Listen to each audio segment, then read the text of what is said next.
lo primero que hay que discutir es alrededor del concepto de la masificación, porque sin duda cuando se habla de los movimientos de masa o de las masas como tal, es presumiendo que hay una colectividad que se une, pero no necesariamente con los individuos que la integran tengan claridad sobre los propósitos mismos que la movilizan, o sea, que hacen que esta función, digamos, la masificación es como si los individuos se integraran a las colectividades de forma pasiva, es decir, no conscientes necesariamente de cuáles son esos propósitos o los objetivos que los movilizan hacia acciones sociales contundentes, como si lo haría un movimiento social. Ahora, si entendemos la masificación como las posibilidades de la toma de decisión frente a lo público, ya tiene una connotación un tanto distinta.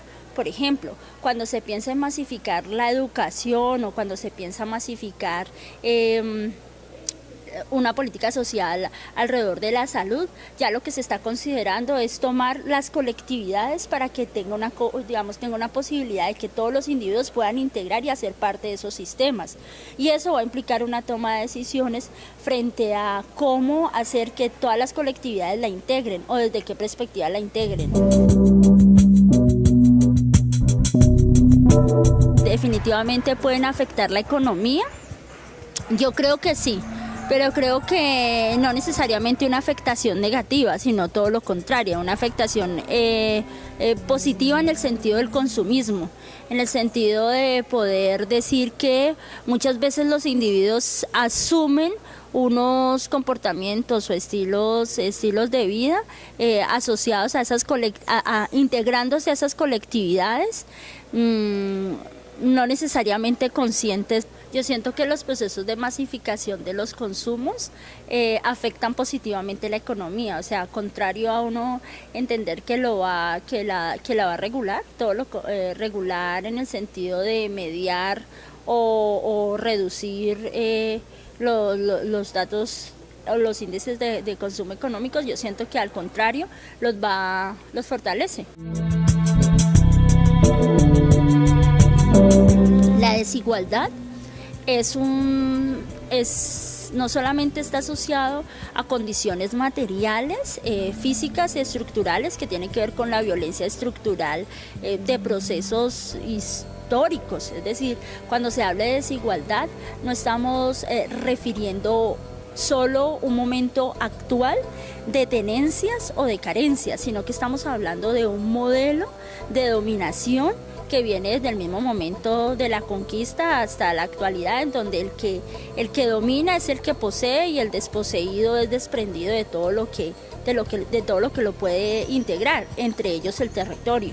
Entonces, y en ese proceso histórico se nos ha instituido, es decir, hemos vinculado como sistema de creencias una lógica piramidal, en donde esa lógica piramidal que a uno le enseñaban en la básica primaria, en donde en la cabeza estaban los españoles y abajo estaban los indígenas y los esclavos, hoy día esa pirámide sigue funcionando, pero ya no entre españoles y esclavos o indígenas, sino entre ricos y pobres, entre lo estético, lo bonito y lo feo, entre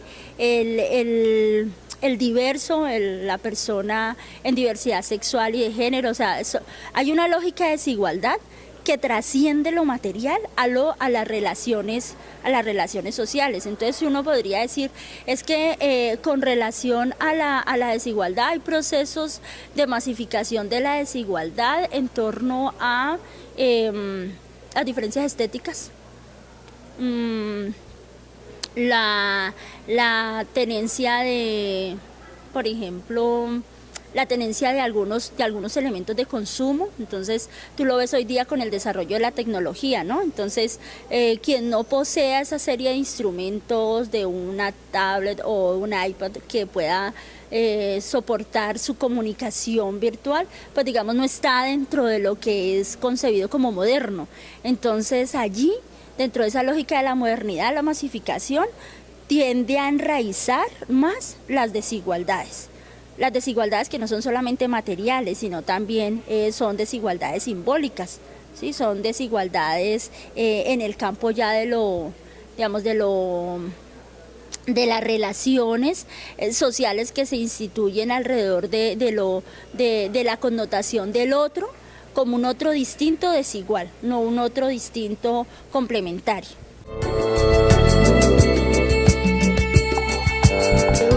Uno tendría que ser muy cuidadoso alrededor del tema de si la masificación es positiva o es negativa. Habría que ver en dónde se inscribe la masificación, porque de hecho para América Latina se ha considerado que se debe masificar la educación para poder superar las condiciones de desigualdad. Y en eso aparentemente se han comprometido los países. O por lo menos cuando yo digo países me refiero a los gobiernos, y los gobiernos de turno han intentado comprometerse con la educación. Ahora, ¿cómo lo hagan? Pues esa es otra discusión, porque pues ya sabemos todo lo que ha ocurrido aquí en Colombia alrededor de las posibilidades de reforma y todo eso. Pero alrededor de eso también ustedes pueden ver un ejemplo. ¿Ustedes recuerdan cuando se dio lo de la reforma a la Ley 30? ¿Sí? ¿Qué es la masa? La gente que se va uniendo a los intereses que ya eran claros para el movimiento estudiantil nacional, ¿cierto? La MANE, y que en cada ciudad había un movimiento estudiantil consciente de sus propósitos, es decir, estudiando la reforma, con propuestas alrededor de la reforma, con acciones de no violencia alrededor de la reforma, y salían a marchar, ¿cierto? Entonces la gente se iba uniendo. Había gente que se iba uniendo e iba recibiendo información. Entonces quizás alrededor de ese proceso de masificar un propósito que era defender lo público alrededor de la educación, ¿sí? Otros individuos que no eran, digamos, no tenían comprensión de lo que allí ocurría, lo fueron adquiriendo y fueron respaldando ese movimiento social.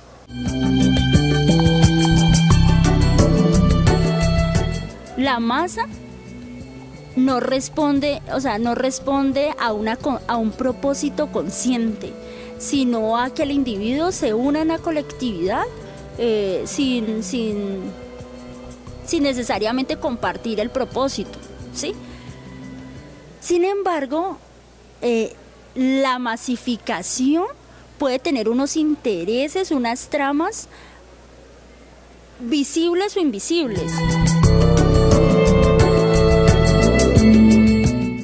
Apelando a Boaventura de Sousa Santos, cuando él en la epistemología del sur plantea todo lo que puede significar para los del sur, es decir, para los distintos, para los que han sido históricamente marginados, la descolonización.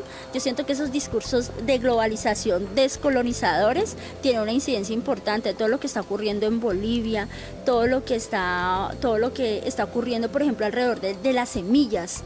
Yo no sé si ustedes han escuchado la protección de las semillas. Entonces viene un movimiento supremamente fuerte, el movimiento social de protección de las semillas, o el movimiento campesinado internacional, desde la India, Estados Unidos, Canadá. Entonces campesinos canadienses interactuando, apoyando el paro campesino colombiano, campesinos de la India apoyándonos también, entonces campesinos de la China, ¿sí? Y todo alrededor de un discurso que es masivo, la protección de las semillas. Entonces siento que en el sentido de ese proceso de descolonización, la masificación puede ser tomada como un fenómeno, digamos, importante, no el único, pero sí importante para ese despertar digamos, esa posibilidad, porque entendiendo que ahí no hay conciencia, esa posibilidad de que se pueda, una vez que los individuos ahí estén girando en esos movimientos, puedan ir como apropiándose y finalmente cuestionando esas estructuras históricas de dominación.